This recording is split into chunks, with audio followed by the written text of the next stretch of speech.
Ok, donc là, comme tu le vois, j'ai fait un petit cadre avec un effet rosé, donc qui part toujours le même principe du haut, le contraste assez foncé, et plus on descend, plus c'est dégradé, clair. Et j'ai introduit simplement des petites gouttelettes blanches pour faire penser à, on va dire, une sorte de pluie d'étoiles. Donc ça, je te montrerai dans une autre vidéo la façon dont j'ai fait pour que subtilement on ait cette traversée de petits points blancs et que ça reste assez subtil. Donc là, j'ai fait la silhouette, comme tu le vois, d'un bouquetin. Donc je vais la remplir, et donc avec les cornes classiques.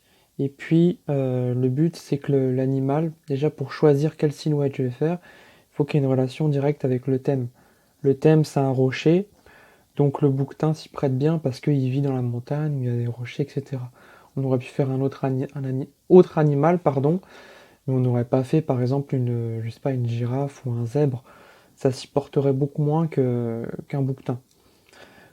Après, l'art, c'est aussi faire ce qu'on a envie de faire. Mais disons que là, j'avais envie que ce soit assez cohérent. Donc le bouquetin, on voit que la silhouette, elle est sur le rocher.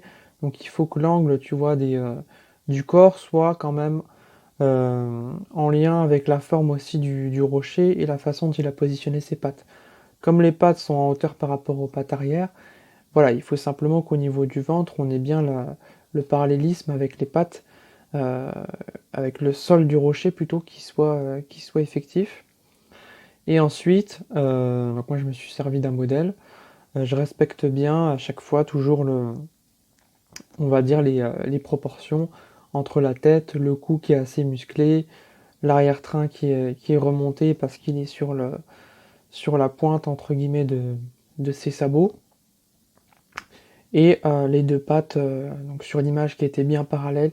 Donc toujours faire bien attention à bien respecter en fait la logique du mouvement pour que ça donne un effet assez sympathique. Et là maintenant, je vais remplir l'animal entre guillemets avec un feutre noir spécial acrylique.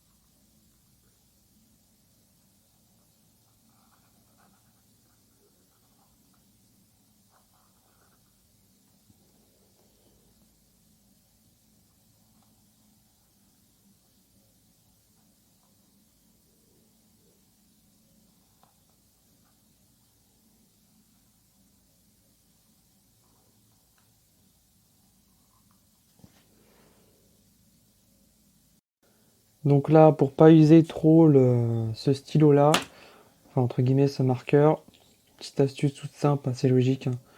Je prends du noir, j'en mets un petit peu, une petite goutte, et je vais faire le remplissage, le gros œuvre entre guillemets, avec le pinceau.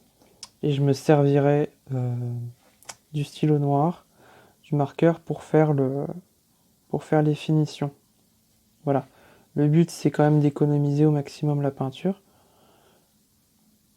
Donc je te retrouve à la fin de la vidéo.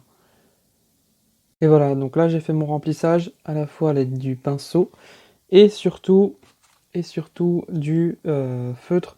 Je te mettrai un lien sur le site pour que tu puisses te le procurer. Il est vraiment bien pour réaliser les silhouettes de manière plutôt précise.